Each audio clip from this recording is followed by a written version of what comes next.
Welcome back guys to our YouTube channel digital Taiyari. मेरा नाम है चेतन पारिक। आर.एस. अग्रवाल की इंग्लिश वाली बुक सॉल्व कर रहे थे, उसी को कंटिन्यू करते हुए पार्ट नंबर 7 की शुरुआत करने जा रहे हैं, जो अपना चैप्टर चल रहा है प्रॉफिट एंड लॉस। तो शुरू करते हैं इस वीडियो को फटाफट से। हर एक सवाल को आप भी साथ साथ में जरूर ट्राई करते रहें। देखो पहला क्वेश्चन क्या कह रहा है, if the cost price of 15 books is equal to the selling price of 20 books, the loss percentage.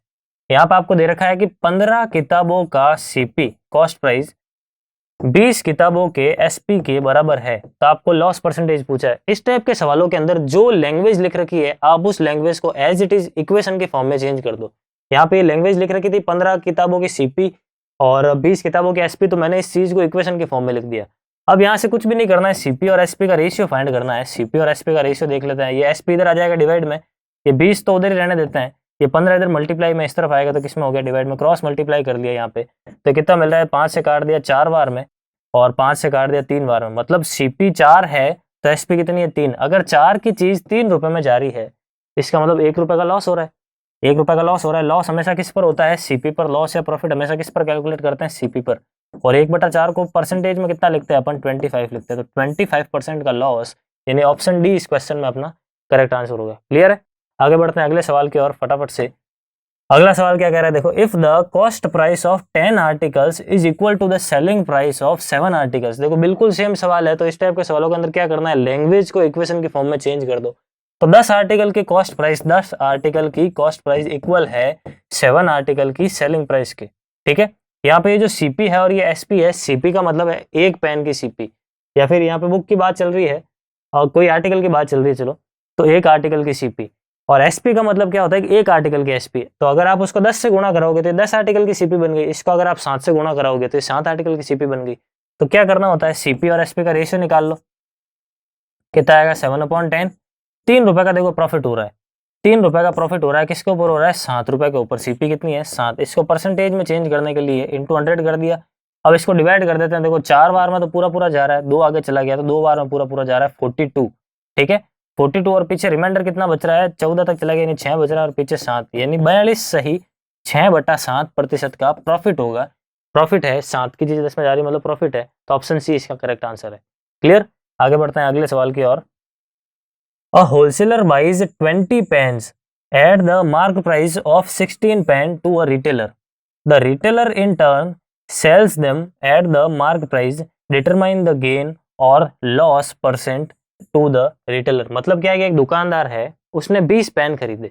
ठीक है, उसने 20 पेन खरीदे, कितने में खरीदे, 16 पेन की जितनी कीमत है उसके हिसाब से उसने खरीदे। देखो कैसे समझते हैं इसको, मान लेते हैं कि एक पेन का मार्क प्राइस 1 रुपया है।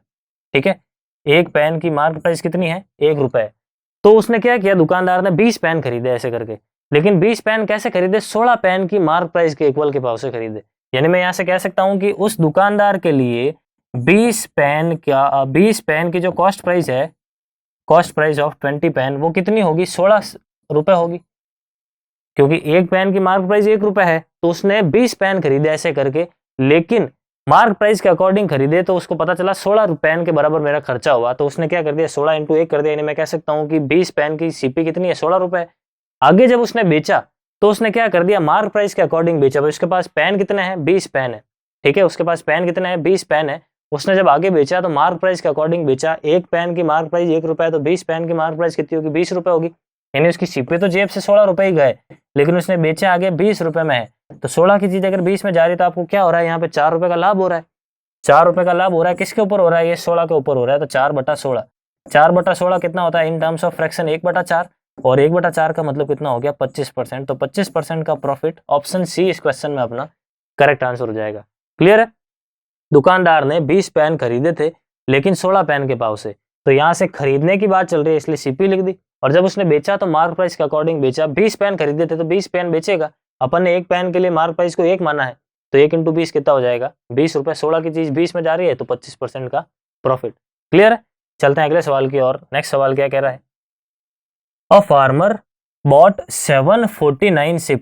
He sold 700 of them for the price paid for the 749 sheep, and the remaining 49 sheep were sold at the same price per head as the other 700. Based on the cost price, the percentage gain on the entire transaction is। मतलब एक farmer ने कुल मिला के 700 और 49 ship खरीदी, ठीक है, 749 खरीदी, ठीक है, उसमें से उसने दो अलग अलग भाव के ऊपर बेचे। 700 को तो अलग भाव के ऊपर बेचा, ये कह रहा है कि ही सोल्ड 700, तो 700 को अलग भाव पर बेचा, क्या भाव है उसको भी देख लेंगे। और बचे हुए जो 49 थे उसको कुछ अलग भाव पे बेचा, बचे हुए जो 49 थे उसको कुछ अलग भाव से बेचा, ठीक है। तो आपको इस प्रोसेस के अंदर क्या प्रॉफिट है क्या लॉस है आपको फाइंड करना है।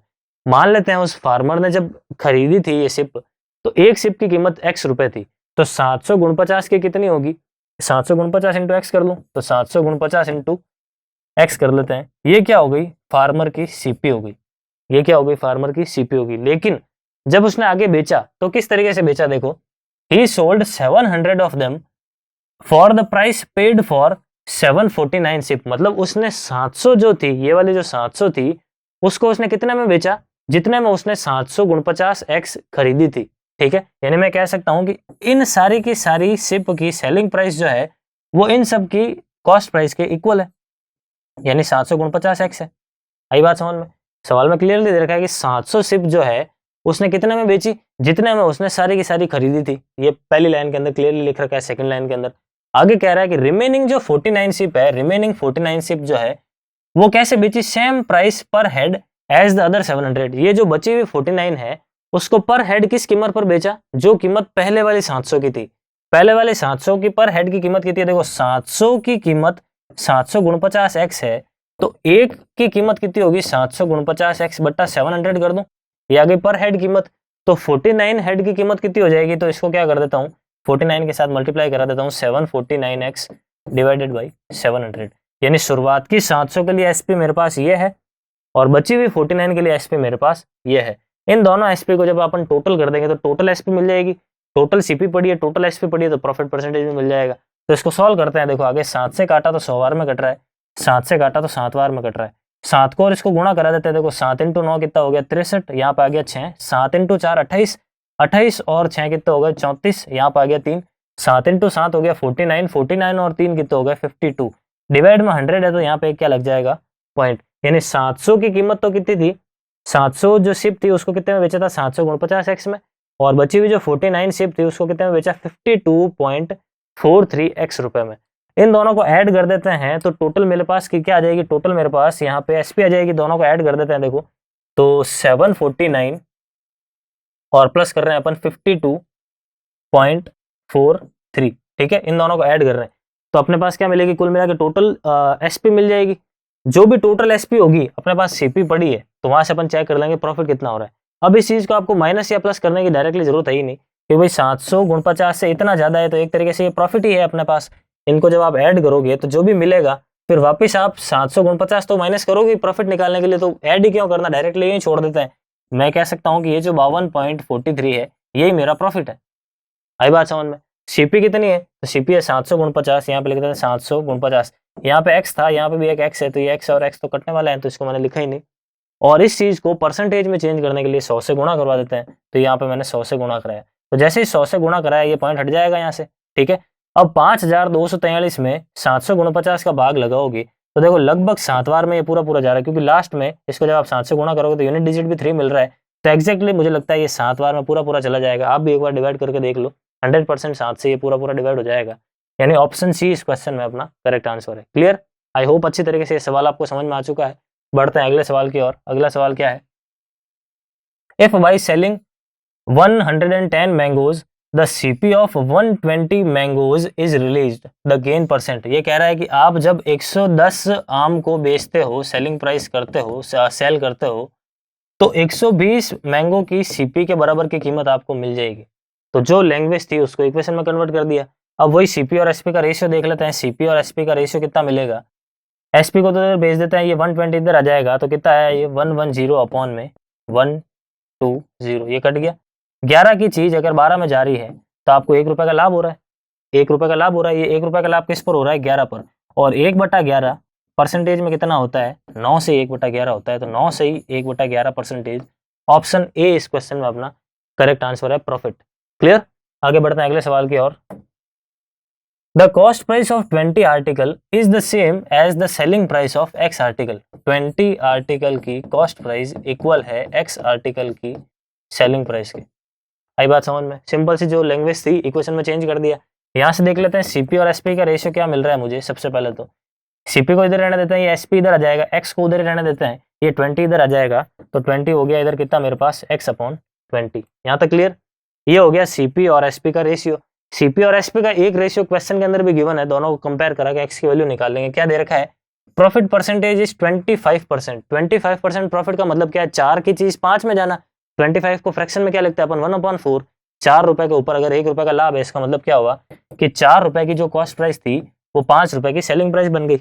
यहाँ तक आई बात समझ में? अब इसको सॉल्व करना है। देखो 5 से इसको काट दिया 4 बार में, 4 उधर चला जाएगा तो x की वैल्यू कितनी आ जाएगी? 16 आ जाएगी। x की वैल्यू कितनी आ जाएगी? 16। तो आपको x की वैल्यू ही पूछी थी, तो ऑप्शन बी इस क्वेश्चन में करेक्ट आंसर हो जाएगा। क्लियर? आगे बढ़ते हैं अगले सवाल की ओर। On an order of 5 dozen boxes of a consumer product a retailer receives an extra dozen free. मतलब क्या हो रहा है? यहाँ पे एक स्कीम लग रखी है कि buy 5 dozen and get 1 free. मतलब वो 5 डजन खरीद रहा है और उसको 1 डजन फ्री मिल रहा है, मतलब कुछ इस तरीके से उसको स्कीम मिल रही है।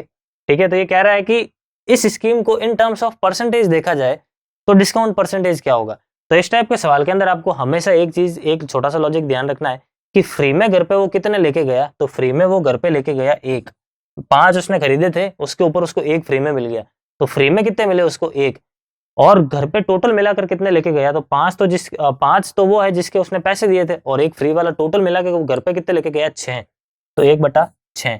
1/6 को परसेंटेज में चेंज करते हैं, कितना होता है? 16 से ही 2/3%। तो ऑप्शन सी इस क्वेश्चन में अपना करेक्ट आंसर हो जाएगा। क्लियर है? तो इस टाइप के सवालों को फ्रैक्शन में चेंज करना आपको आना चाहिए। जैसे एक छोटा सा एग्जाम्पल और ले लेते हैं। आपके पास लिख रखा है बाई 3 गेट 2 फ्री। ठीक है, ये मान लो एक स्कीम है कहीं पे, तो इन टर्म्स ऑफ परसेंटेज इस स्कीम को कैसे लिखा जाता है? तो आप देखो घर पे आप फ्री में कितने लेके गए, तो फ्री में आपको 2 मिले, और घर पे आप टोटल कितने लेके गए, तो टोटल 3 और 2 कुल मिला के कितने लेके गए आप घर पे? 5 में, और 2/5 परसेंटेज में कितना होता है? 40%। यानी ये जो लाइन है, in terms of percentage change करना हो तो कितना होता है? ये 40% होता है। क्लियर है? ये चीज आपको पता होनी चाहिए। यहाँ पे घर पे कितने लेके गए वो नीचे लिखना होता है। घर पे 5 लेके गए तो 5 यहाँ पे अपन ने नीचे लिख दिया। घर पे कितने लेके गए का मतलब होता है कि एक तरीके से वो मार्क प्राइस को रिप्रेजेंट कर रहा है। मार्क प्राइस इतनी थी लेकिन आपने पैसे 3 के ही दिए। मार्क प्राइस 5 थी लेकिन आपने पैसे 3 के दिए, 2 रुपए का डिस्काउंट। इस तरीके से कुछ चीज है। बढ़ते हैं अगले सवाल की ओर। अगला सवाल क्या है? A man sold 18 coats for 16,800 gaining their by the cost price of 3 coat. The cost price of a coat is. ये कह रहा है कि जब 18 कोट को 16,800 रुपए में बेचता है तो जो भी प्रॉफिट होने वाला है वो प्रॉफिट है 3 कोट की सीपी के बराबर, 3 कोट की कॉस्ट प्राइस के बराबर है। तो आपको पूछा है कि 1 कोट की कॉस्ट प्राइस कितनी है। इस टाइप के सवालों को कैसे करना है ध्यान से समझेंगे। इस टाइप के सवालों की शुरुआत में ही अपन लिख देते हैं सीपी और एसपी। 2 चीजों की जरूरत पड़ने वाली है, सीपी और एसपी। सीपी का मतलब है 1 कोट की सीपी और एसपी का मतलब है 1 कोट की एसपी। ठीक है, अब ये क्या कर रहा है? 18 कोट को बेचता है, तो 18 कोट को बेचने पर जो भी प्रॉफिट हो रहा है, 18 कोट को बेचने पर जो भी प्रॉफिट हो रहा है वो इक्वल है 3 कोट की सीपी के बराबर। अगर 1 कोट की सीपी को मैंने सीपी से प्रेजेंट किया है तो 3 कोट की सीपी कितनी होगी? 3 इंटू सीपी। यहां तक आई बात समझ में? दूसरी चीज, ये जो प्रॉफिट हो रहा है उसको प्रॉफिट कब हुआ? जब उसने टोटल मिला के 18 कोट बेचे। तो यहाँ पे ये जो प्रॉफिट वर्ड मैंने लिखा है ये केवल 1 कोट को बेचने वाला प्रॉफिट है। इसको भी मुझे एक तरीके से 18 से मल्टीप्लाई करना पड़ेगा, तभी तो ये 18 कोट को बेचने पर जो प्रॉफिट हो रहा है वो चीज मिल पाएगी। अब यहाँ पे 18 को तो 18 रहने देते हैं। प्रॉफिट का फॉर्मूला क्या होता है? तो प्रॉफिट मुझे पता है एसपी माइनस सीपी होता है। एसपी माइनस सीपी लिख दिया। यहाँ पे कितना है? 3 सीपी है, तो यहाँ पे 3 सीपी लिख देते हैं। ठीक है, ये इसको सॉल्व करना है। देखो ये कितना हो जाएगा? 18 एसपी, ये हो जाएगा 18 सीपी, ये सामने हो जाएगा 3 सीपी। ये 18 सीपी उधर जाएगा तो प्लस हो जाएगा उसके साथ, तो 3 और 18 कितने हो जाएंगे? 21 सीपी। और यहाँ पे ये कितना है? 18 एसपी है, तो 18 एसपी का 18 एसपी रहने देते हैं। यहाँ से देखो सीपी अपॉन एसपी कितना मिल गया? तो सीपी अपॉन एसपी आपको मिल गया 18/21। 3 से काट दिया 6 बार में, 3 से काट दिया 7 बार में। कितना प्रॉफिट हो रहा है देखो यहाँ पे आपको। अच्छा, क्या पूछा? क्या अपन ये भी तो देख लेते हैं। पहले आपको पूछा है the cost price of, cost price पूछा। अच्छा, मैं आपको डायरेक्ट यहाँ पे परसेंटेज निकालना सिखा रहा हूँ। चलो कोई बात नहीं, दोनों चीज देख लेते हैं। अगर आपको इसी सवाल में पूछ लेता कि परसेंटेज प्रॉफिट फाइंड करो तो क्या करना है? 6 की चीज 7 में जा रही है, 1/6 परसेंटेज के हिसाब से प्रॉफिट हो गया। लेकिन फिलहाल अपन को यहाँ पे पूछा है कि एक आर्टिकल की कॉस्ट प्राइस कितनी है। सवाल को पूरा पढ़े भी नहीं अपन सॉल्व कर रहे थे, तो क्या करना है? तो cost price of coat find करनी है आपको। 18 की एसपी तो दे ही रखी है, ठीक है। 18 की एसपी कितनी दे रखी है? 16,800। तो इसकी जगह लिख देते हैं अपन 16,800। और ये जो माइनस का 18 सीपी है ये उस तरफ चला जाएगा तो प्लस का हो जाएगा, कितना हो जाएगा? 21 सीपी। ये 21 इधर आ जाएगा डिवाइड में, तो सीपी की वैल्यू कितनी आएगी? 16,800 डिवाइडेड बाई 21। इसको डिवाइड करके देखना है, देखो क्या मिलेगा। और डिवाइड करते हैं इसको, अगर अपन 7 से करें तो 3 बार में जा रहा है, 7 से करें तो 2 और 4 बार में जा रहा है, और फिर फर्दर पूरा 8 बार में। 8 बार में वैसे पूरा डायरेक्ट चला जाता है। तो 800 रुपये सीपी हो गई। एक कोट की सीपी पूछी थी, वो कितनी हो गई? 800। और अगर इसी सवाल में पूछ रहा था प्रॉफिट परसेंटेज फाइंड करो, तो प्रॉफिट परसेंटेज 1/6 यानी 16 से 2/3। क्लियर, दोनों सवाल हो गए। चलते हैं अगले सवाल की ओर।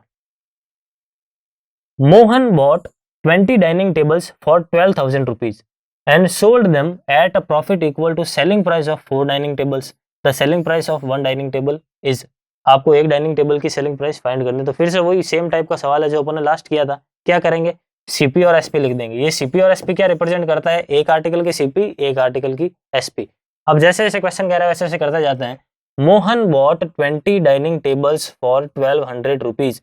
उसने 20 डाइनिंग टेबल 12,000 रुपए में खरीदी। एक डाइनिंग टेबल की सीपी को अपन ने सीपी लिखा है, तो 20 डाइनिंग टेबल की सीपी को अपन क्या लिखेंगे? 20 इंटू सीपी, ठीक है, 20 इंटू सीपी।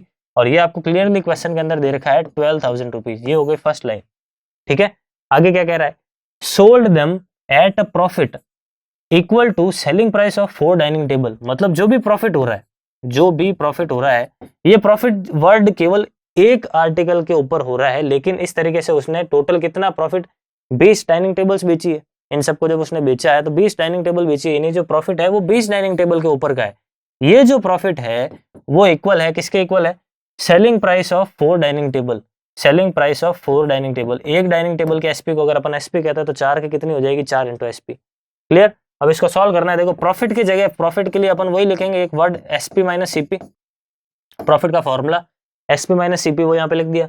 ये 20 इसके साथ मल्टीप्लाई होगा तो 20 एसपी, ये 20 इसके साथ मल्टीप्लाई होगा तो माइनस का 20 सीपी, और ये 4 एसपी का 4 एसपी। इसकी वैल्यू मुझे पता है कितनी है? 12,000 है, तो यहाँ पे मैं 12,000 लिख दूंगा। ये 12,000 माइनस का होगा, उस तरफ जाएगा तो प्लस का लिख दूं डायरेक्टली यहाँ पे, डायरेक्टली यहाँ पे लिख देता हूँ 12,000 रुपए प्लस का। ये माइनस का 4 एसपी है, इस तरफ आएगा, सॉरी प्लस का 4 एसपी है, इस तरफ आएगा तो माइनस का हो जाएगा, तो 20 में से 4 चला जाएगा, कितना मिलेगा मुझे? 16 एसपी। यहाँ तक आई बात समझ में? आपको एक डाइनिंग टेबल की एसपी पूछी है, तो यहाँ से क्या कर देंगे? 16 डिवाइड में चला जाएगा, तो एसपी की वैल्यू कितनी आ गई? देखो एसपी की वैल्यू आ गई 12,000 बट्टा 16। 4 से काट दिया 4 बार में, 4 से काट दिया 3 बार में, ठीक है। उसके बाद फिर से 4 से काटते हो तो देखो 7 बार में कट रहा है, 2 आगे चला गया तो 5 बार में और 0 बार में, यानी 750। ऑप्शन सी इस क्वेश्चन में अपना करेक्ट आंसर हो गया। क्लियर। आई होप अच्छी तरीके से आपको सारे सवाल समझ में आ रहे हैं। हर एक सवाल को पहले आप ट्राई करें, उसके बाद मेरा सॉल्यूशन देखें, तभी आपको प्रॉपर बेनिफिट मिलेगा। चलते हैं देखो अगले सवाल की। और अगला सवाल क्या कह रहा है? By selling 100 pencils a shopkeeper gains the selling price of 20 pencils. मतलब 100 पेंसिल बेचने पर जो उसको गेन हो रहा है, 100 पेंसिल को बेचने पर जो उसको गेन हो रहा है वो इक्वल है 20 पेंसिल के सेलिंग प्राइस के। 20 पेंसिल के सेलिंग प्राइस के इक्वल है, एसपी के इक्वल है। तो गेन को फिर से अपन क्या लिखेंगे? गेन को एसपी माइनस सीपी लिख देंगे। तो इसके साथ गुणा होगा, कितना आएगा? 100 एसपी, और ये 100 इसके साथ गुणा होगा तो माइनस का कितना मिल जाएगा? 100 सीपी, और इज इक्वल टू 20 एसपी तो है ही है। ये माइनस का 20 एसपी इधर आएगा तो सॉरी प्लस का इधर आएगा तो माइनस का हो जाएगा। 100 में से 20 चला जाएगा, कितना आया? 80 एसपी, और ये माइनस का उस तरफ चला जाएगा तो प्लस का कितना हो जाएगा? 100 सीपी। ठीक है, यहाँ से देख लेते हैं सीपी अपॉन एसपी कितना मिल रहा है। सीपी अपॉन एसपी देख लेते हैं। ये एसपी उधर भेज देते हैं, ये 100 इधर भेज देते हैं, यानी कितना मिला? 80/100, यानी 4/5। 20 से काट दिया, 4/5। 4 की चीज अगर 5 में जा रही है तो 1 रुपए का प्रॉफिट हो रहा है। 1 रुपए का प्रॉफिट हो रहा है, किसके ऊपर हो रहा है? 4 रुपए के ऊपर, यानी सीपी के ऊपर। और 1/4 को परसेंटेज में चेंज करने के लिए 100 से गुणा किया, कितना मिल गया? 25%। 25%, यानी ऑप्शन डी इस क्वेश्चन में अपना करेक्ट आंसर हो गया। क्लियर है। एक ही टाइप के लगभग 3 से 4 सवाल अपन ने कर लिए हैं। पूरी तरीके से कॉन्सेप्ट क्लियर होना चाहिए। बहुत ही अच्छे और इंपॉर्टेंट सवाल होते हैं रेलवे और एसएससी के अंदर। इस टाइप के छोटे छोटे सवाल प्री लेवल जो एग्जाम्स होते हैं उसके अंदर जरूर पूछे जाते हैं। आगे बढ़ते हैं। On selling 17 balls at 720 rupees there is a loss equal to the cost price of 5 balls. बिल्कुल सेम सवाल है, देखो the cost price of a ball is. तो आई होप ये सवाल अब आप खुद ही कर लेंगे। एक ही टाइप के सवाल अपन ने 3-4 किए हैं। इसका क्या आंसर होगा आप मुझे कमेंट में लिख के बताएंगे। बढ़ते हैं अगले सवाल की ओर। अगला सवाल क्या है? A vendor loses the selling price of 4 oranges on selling 36 oranges, his loss percentage. देखो बिल्कुल ये भी सेम टाइप का सवाल है, लेकिन इसको अपन करके देख लेते हैं क्या है, बिल्कुल सेम टाइप है। तो अ vendor loses the selling price of 4 oranges, मतलब लॉस जो हो रहा है, जो लॉस हो रहा है वो 4 ऑरेंजेस की एसपी के बराबर है, ऐसा ही तो कह रहा है। A vendor loses the selling price of 4 oranges, आई बात समझ में, जो भी लॉस हो रहा है वो 4 ऑरेंजेस की सेलिंग प्राइस के इक्वल है। लेकिन ध्यान रहे कितनी ऑरेंजेस बेच रहा है ये भी पता होना जरूरी है। तो कितनी ऑरेंजेस बेच रहा है, 36 ऑरेंज बेच रहा है। तो ये जो लॉस वर्ड है केवल एक ऑरेंज के ऊपर लॉस को रिप्रेजेंट किया करता है।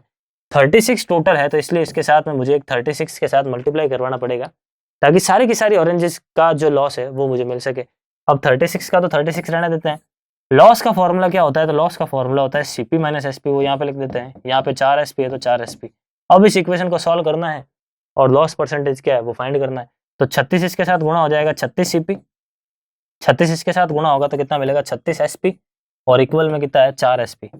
ये माइनस का 36 उधर जाएगा, प्लस का हो जाएगा, तो 4 और 36 कितने हो गए 40, यानी मैं कह सकता हूँ 36 CP is equal to 40 SP. CP और एसपी का रेशियो कितना मिल रहा है मुझे, सीपी और एसपी का रेशियो मिल रहा है 40/36। 4 से काट देते हैं 10 और ये 9। अगर 10 की चीज 9 रुपए में जा रही है तो 1 रुपए का लॉस हो रहा है। किस पर हो रहा है, सीपी के ऊपर, इन 10 रुपए के ऊपर। 1/10 का मतलब कितना होता है 10%।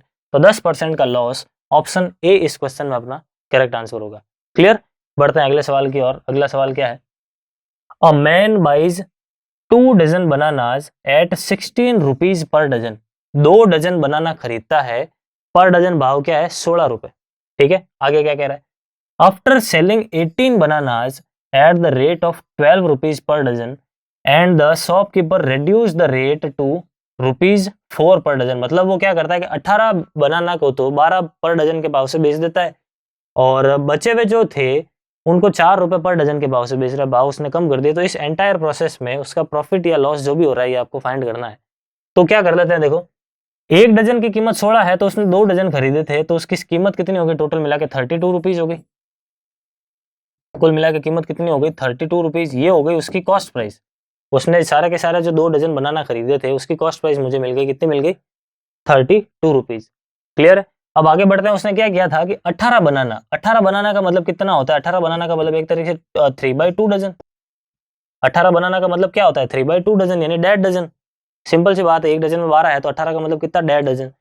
तो 3/2 डजन उसने 12 रुपए में बेचे, 12 रुपए पर डजन के भाव से बेचे। अगर 1 डजन के भाव 12 है तो 1.5 डजन के भाव कितने होंगे, इंटू 12 कर दूं, ये कट गया, देखो 6 कितना मिल गया 18 रुपए। यानी उसने 18 बनाना 18 रुपए में बेचे। इसके अलावा पीछे कितने बच गए, 24 खरीदे थे उसने, 2 डजन मतलब 24 खरीदे थे, 18 तो उसने बेच दिए, पीछे कितने बचे उसके पास 6 बनाना बचे। उस 6 बनाना को उसने 4 रुपए पर डजन पर बेचा। 4 रुपए पर डजन मतलब 12 डजन की कीमत 4 है, तो बचे हुए 6 की कीमत कितनी होगी 2 होगी, यानी बचे हुए कितने में बेचे 2 रुपए में। तो 18 और 2 कुल मिला के कितने हो गए 20 रुपए। यानी उसने अलग अलग जो भाव पर बेचा था, यानी 32 में खरीदा था और 20 रुपए में बेचा है, ये मुझे मिल गई एसपी। लॉस फाइंड करना है, देखो कितना लॉस हो रहा है 12 रुपए का लॉस हो रहा है। ये लॉस किस पर होता है, सीपी के ऊपर होता है, तो यहाँ पे लिख लो सीपी। परसेंटेज में चेंज करने के लिए 100 से गुणा करा देते हैं। 4 से काट लो 3 बार में, 4 से काट लिया 8 बार में, कितना मिल रहा है 300/8%। 300/8 को फ्रैक्शन में, फ्रैक्शन है, परसेंटेज में चेंज कर लेते हैं, कितना आएगा देखो 3 बार में तो पूरा पूरा जा रहा है 24 तक, 6 अगर आगे चला गया तो 8 बार में 56 तक पूरा पूरा जा रहा है, यानी 38 पॉइंट समथिंग कुछ मिल रहा है। ऑप्शन के अंदर कुछ है नहीं, 7